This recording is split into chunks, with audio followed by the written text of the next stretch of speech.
Hello student, आपका स्वागत है उमा ट्यूशन क्लासेस में। BA program second year 4th semester political science का ये subject public opinion and survey research, इसकी हम यूनिट 1 कंप्लीट कर चुके हैं।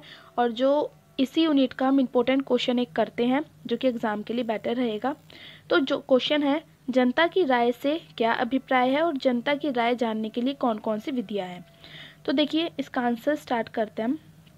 जो जनता की राय का आधार, तो देखो, जो आम जनता की राय होती है वो शिक्षा और बेहतर संचार की तर्कसंगत पर आधारित होती है और जो भौतिक समूह के तत्वों पर आधारित होती है, जबकि जो बुद्धिमत्ता और समक्ष विकसित समूह की जनता की राय का गठन के लिए एक महत्वपूर्ण भूमिका भी निभाती है।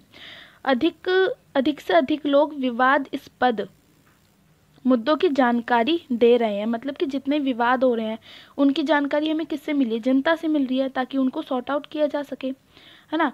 तो वह फैसलों को स्थगित करते हैं और साथ ही साथ उनके पास कोई तथ्य नहीं होता तो विभिन्न स्रोतों की जानकारी देने का भी मूल्यांकन करते हैं।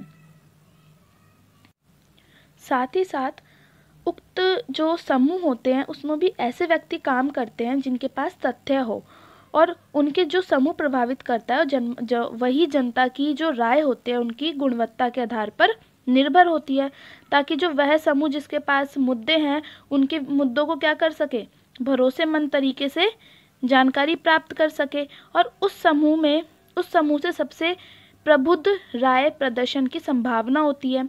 साथ ही साथ जो सामान्य जनता अधिक आसानी से क्या करती है, अपने प्रस्ताव को रख सकती है, ताकि जो उनकी भावनाएं हैं भावनाओं में बह जाती है। जो जनता है, अब सरकार है, सरकार मान लो कुछ गलत बातें कह देती है, किनसे, जनता से, तो जनता उनका क्या करती है, विरोध करती है। तो उन्हीं विरोध को कैसे सरकार तक पहुंचाया जाए, किस तरीके से लोगों के विरोध को ख़त्म करवाया जा सके, इसलिए क्या है, जनता की राय बहुत ज़्यादा इम्पोर्टेंट है। जैसे कि जो भी कर्मचारी है, अब कर्मचारियों को अपने लिए अगर मान लो आदमी को 80 रुपये मिल रहा है काम कर, वहीं क्या है, औरत को 60 रुपये दे रहे हैं, तो ये क्या है, ये विरोध हो रहा है। तो इसी विरोध को इसी जनमत है, इसी जनमत के जरिए जनता क्या करती है, अपना राय प्रदर्शन करती है, किसके सामने, सरकार के सामने। इसलिए क्या है, जो जनमत होता है, इसलिए जनता की राय के लिए बहुत ज़रूरी होता है। अब हम जनता की राय जानने की विधियों के बारे में पढ़ेंगे।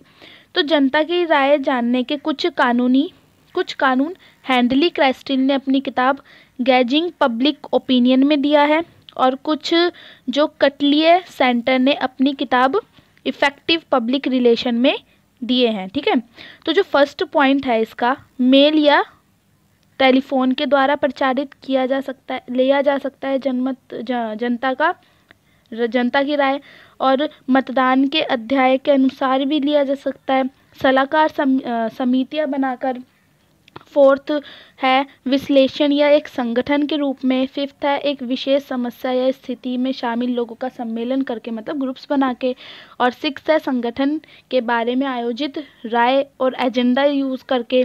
ठीक है, और सेवेंथ है जो पुराना इतिहास है ना, इतिहास को खोलकर, मतलब पुरानी रिपोर्ट्स खोलकर, पुरानी रिपोर्ट्सों को देखकर उसका सर्वेक्षण या अध्ययन किया जा सकता है।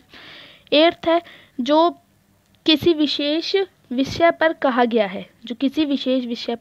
है, उसके बारे में रेडियो टीवी में जानकारी बताकर। और ये जितने भी सारे अभी हमने तरीके पर, एक है अनौपचारिक तरीके हैं। लेकिन देखा जाए ना, कभी कभी क्या होता है, इन तरीकों को है ना, इनकी पसंद नापसंद, लोगों को पसंद आए हैं, लोगों को पसंद नहीं आए हैं, इसका भी सर्वेक्षण करना पड़ता है, इसकी भी क्या करते, इनको भी जानना पड़ता है। तो इनको जानने की भी कुछ विधियां हैं कि मतलब जो जनता के लिए हमने राय प्रदर्शन करने के लिए जो पूरे के पूरे 8 विधियां पढ़ी हैं, वो पसंद रही, नापसंद रही या फिर नॉर्मल रही, कि मतलब किसी की कोई गलतियां रही है, अपनी कोई गलतियां रही, तो उनके बारे में हम पढ़ेंगे।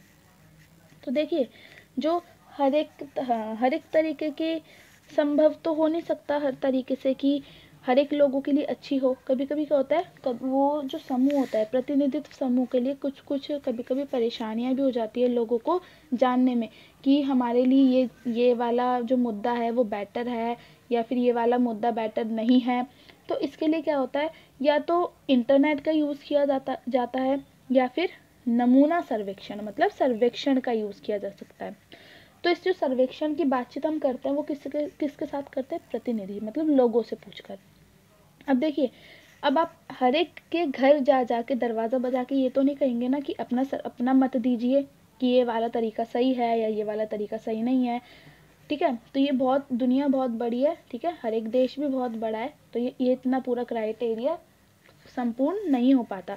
तो इस तरीके को सुविधाजनक बनाने के लिए क्या है, कुछ सर्वेक्षण के प्रकार बताए गए हैं। चलिए हम वो पढ़ते हैं। देखिए, पहला क्या है सर्वेक्षण का प्रकार, सर्वेक्षण है पैनल। सर्वेक्षण पैनल में देखिए किया क्या जाता है, इस पैनल में ना चयन किया जाता है किसका, लास्ट सेशन और जो अब सेशन चल रहा है, मतलब लास्ट ईयर और जो अब ईयर चल रहा है। जैसे कि लास्ट ईयर कितना फ्लू फैला, इस ईयर जो फ्लू फैला है उसमें हमने लोगों की मदद ज़्यादा की है लास्ट ईयर से ज़्यादा, ठीक है। तो लास्ट ईयर और जो अब ईयर चल रहा है उसका क्या होता है, क्रॉस सेक्शन के आधार पर इस्तेमाल किया जा सकता है इसका, ठीक है, कि परिस्थितियां अब पहले से अच्छी हुई है या फिर पहले से और ज़्यादा बिगड़ गई हैं, इसका क्या करता है, इसका सर्वेक्षण पैनल में इस्तेमाल किया जा सकता है।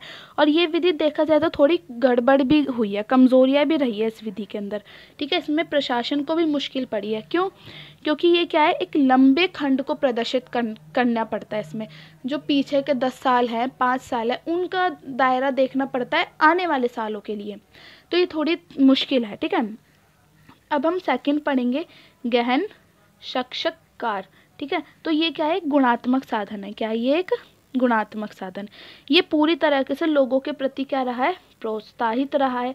जो एल्मोंड्रॉप है वो क्या कहते हैं कि जो ये तरीका ये औपचारिक प्रकृति का है, क्या है, सॉरी, अनौपचारिक प्रकृति का है।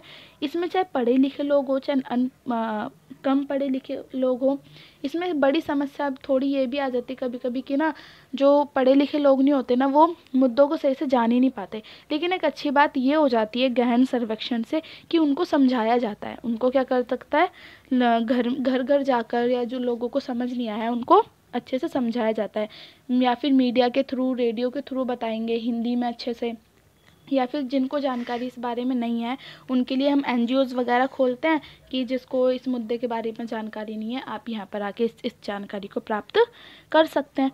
तो ये क्या है, ये इस उपयोगिता की बड़ी समस्या तो ये रही कि इसका मूल्यांकन नहीं किया जा सकता कि हर एक तरीके से हर एक घर के पास जाकर करो, लेकिन इसमें हम एनजीओज़ वगैरह बना सकते हैं, एक स्थान बना सकते हैं, समूह बना सकते हैं, और जो मुश्किल है, जितनी भी मुश्किलें हैं, जितनी भी समस्या है उनको ख़त्म कर सकते हैं, ठीक है। वास्तव में ये योग्य गहराई साक्षात्कार का होना दुर्लभ है। देखो जो गहन साक्षर, और एक दूसरा वाला पॉइंट था हमारा फर्स्ट वाला सर्वेक्षण पैनल, इसमें लास्ट ईयर और जो इस ईयर चल रहा है इन दोनों के बीच क्या हो रहा है, एक कंपैरिजन हो रहा है। और गहन साक्षात्कार में क्या हो रहा है, इसमें विकल्प मिल रहा है लोगों को जानने के, इसमें लोगों को जानकारी मिल रही है लेकिन इसमें जो सरकार है वो अपनी खुद की जानकारी प्राप्त कर रही है, ठीक है। अब जो थर्ड आपका आता है अंतर्वस्तु विश्लेषण। इसमें क्या है, इंटरनेट, कोडिंग, मास मीडिया का यूज़ किया जाता है। जैसे कि हम चार्ट का यूज़ करते हैं ना कि इतनी जगह पे इतनी बारिश हुई, इतनी जगह पे इतनी बारिश हुई, हम चार्ट के ज़रिए उसे शो करते हैं ना, मैथ में बार ग्राफ भी करा होगा आपने। तो उसी तरीके से क्या है, इसमें इंटरनेट का यूज़ किया जाता है, इसमें मीडिया का इस्तेमाल किया जाता है, और ये एक अच्छा साधन है किसका, जनता की राय प्राप्त करने का कि वो उनके लिए पसंद है और नापसंद। अब फोर्थ वाला पढ़ लेते हैं, डाक प्रश्नावली, ठीक है। तो इसमें क्या है, यह किफ़ायती तरीका है, पर यह खतरा भी है। उत्तरदाताओं द्वारा पूरी आबादी प्रतिनिधित्व होता है, और ये आश्वासन नहीं होता कि एक थोड़ा लचीलापन भी नहीं है इसके अंदर, क्योंकि सभी लोग तो डाक सेवा को इस्तेमाल नहीं कर पाते, सभी के घर तो चिट्ठियाँ नहीं पहुंच पाती है ना। तो ये क्या है, एक तर्क संगत सा बनकर रह गया है। सिर्फ ये एक डाक प्रश्नावली है, ये व्यवस्था प्राप्त की गई है, पर जो यह विधि एक आलोचनाओं से भरी हुई है, इसमें लोगों का बिल्कुल भी फ़ायदा नहीं होता। लेकिन इस तरीके से क्या है, लोगों की कमियाँ पढ़े लिखे लोग तो अपनी कमियां ज़रूर दिखा पाते हैं, लेकिन जो पढ़े लिखे नहीं हो पाते वो पत्र लिख के डाक प्रश्नावली तक नहीं पहुंचा पाते। अगर आपको कुछ समझ ना आया हो तो प्लीज़ कमेंट करें, और नेक्स्ट वीडियोस में भी हम यूनिट 2 के इम्पोर्टेंट क्वेश्चन ही कवर करेंगे, क्योंकि एग्ज़ाम आने में बहुत टाइम नहीं है, अब जल्दी ही आने वाले हैं। तो थैंक यू। आप चैनल को ज़्यादा से ज़्यादा शेयर करें, सब्सक्राइब करें और लाइक करें। Thank you.